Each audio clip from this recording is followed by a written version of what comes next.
I've decided I'm going to restart my Roblox Lewis series. So what I'm going to do is start with variables.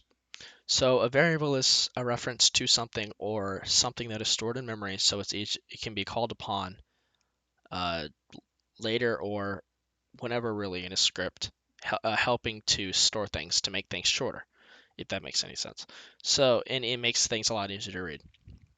So the first basic rules are there's a global script variable, right? So we'll have global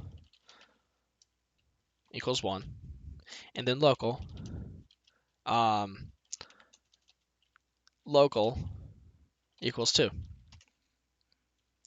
So one of these will be global to everything in the script, the whole environment of this script, and one of them will be local to the specific environmental function or to a specific uh, part of your script's environment.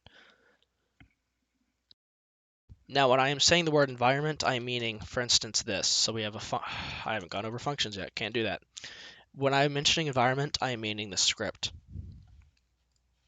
right? This whole script is a singular environment, a scripting environment, right? Now, if we make another script, this is an environment and this is an environment, right? This script will not be able to access this script, but this script can access everything aside of itself if it's like this, right? And same thing with this. However, this is a whatever level it is in, if that makes sense. So if it's in a function, for instance, which is something that runs, if you have something inside of a function, then if you put local in front of it, it is local to that function. You will not be able to access it outside of that function or that environment table of that function. Now, with this, you'll be able to access it anywhere in the script, regardless of where the function is called. Does that make sense? So now let's go over the rules of making a variable. You cannot start a variable with a number or any illegal characters. So you can't do one this, right? Because it'll think it's a string or an integer and it won't work. You can't start it with this. You can't make a variable this, right? Because it won't allow it. You can't make a variable this because it won't allow it. Like you can't make an exclamation mark a, it won't allow it. What you can do is do var underscore 1, or you can do var 1. You just can't start a string or a variable with a number or an illegal character. And variables cannot contain illegal characters like exclamation point, hyphen, apostrophe, any of those characters, they cannot obtain one. So you could do underscore, you can start it with an underscore, var equals 2, right? So now we have a global environmental variable called var. Or you can make this local by adding a local in front. So now it's local to this environment. So in this case, this environment is the whole script because it's outside of every function. Now, what else can we do with variables? So now we know what variables are and how they work. Well, we can print a variable, right? This will print 2. We could also, let me delete this script. We could also add a variable. So we could do var, and then we can print var plus 1. This will print 3.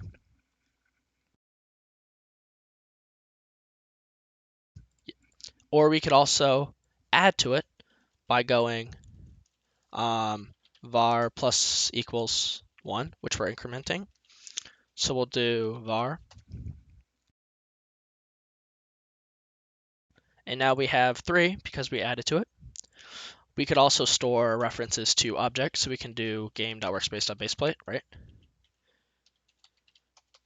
But if we do that and we try to add to it, it'll have an error. It can't add an instance to a number because that's obvious. You can't add something that can't be added. You can reference anything in the game on any side. So for instance, if you have a local script and I were to put that in workspace, you cannot access server storage, but if you have a server script, you can access anything in the game, right? But if you have a local script, you cannot access anything on server, but you can access everything on client. So replicated storage, everything. Now, with this, the downside of having a server script is you cannot get the player's mouse position. That is one thing I'm going to mention, which allows people to make exploits for first-person shooters like Phantom Forces. So that is basically what a variable is. You could also say, okay, I want to make a simple script that, that adds people's salaries up. So we'll have person 1, say it makes $50 an hour. Person 2 makes $25 an hour. How much money will they make if they work for 5 hours? Well, we can print, person 1, right, times 5, and then we can print person 2 times 5. And we'll notice, so in 5 hours, person 1 will make $250. Person 2 will make $125. So really, there's no limit you can do with variables because you can store anything. You can store numbers, you can store strings. For instance, if I wanted to have a string, I can do local person 1 name equals string, so Jimmy. And then we can do this right here. We can do this. We could go person 1 name, right? And then print it. Jimmy, it'll be put together since I didn't add it. See? It should, oh yeah, that's right, because I separated it. So we have Jimmy, right? Jimmy makes 250, and then if you want to add another one, you can do, maybe we can have Thomas here.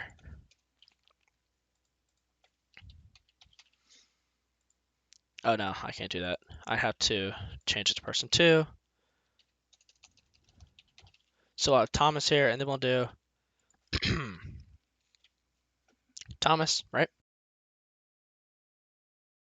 Now we have Jimmy makes 250, Thomas makes 120. Now let me go over that global variable, the global and local variable. So if I were to do a global variable, so we'll call this global 1, we'll set this to 50. Now, if I were to print global 1 here, right?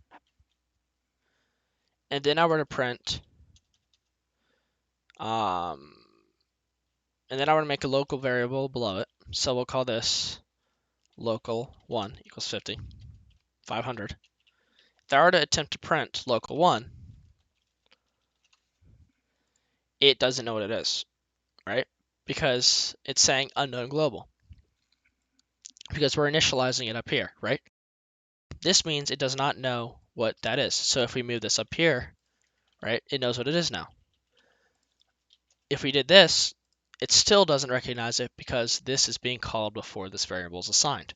So if we put this up here, it now knows it's there and we can print it, right? Now, if we move it back down here,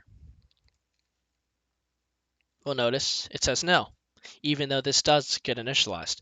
So you have to initialize a variable before you call it. If you do not initialize that variable before you call it, the compiler will not know what, or your parser will not know what that variable is.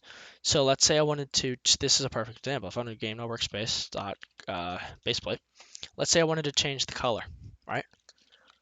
Equals color 3.new, we'll do 1.25, yeah, we'll do pink, right?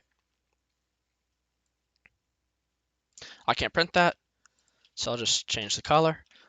If we do this, it'll say attempt to index color with no. Yeah, see, attempt to index no with color. Now, what this is saying is we haven't initialized the variable. Now, to initialize the variable, we simply just put it there, right? And now, oh my God, that is the ugliest color I've ever seen. Now we know what that variable is. So you always have to initialize a variable before you call it.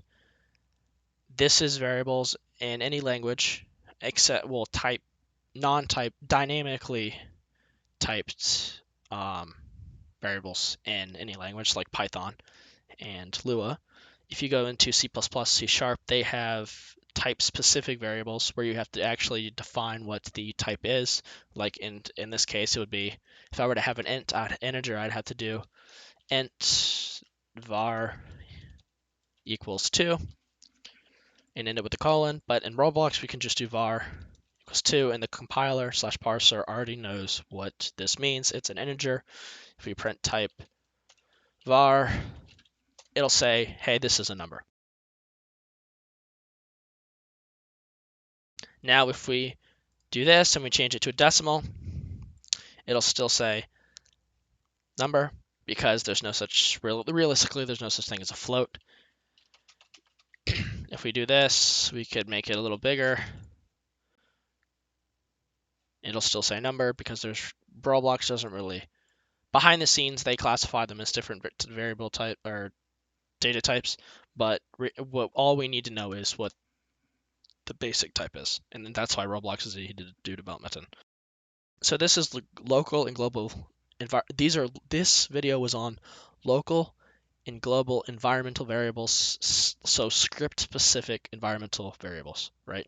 Local and global. Remember, local is localized to that specific scripting table environment or that specific functional environment, and global is initialized all over the script. And I will get into more in detail with this once I get into functions, because I can actually explain it more in detail. If you have any questions, DM me on Discord.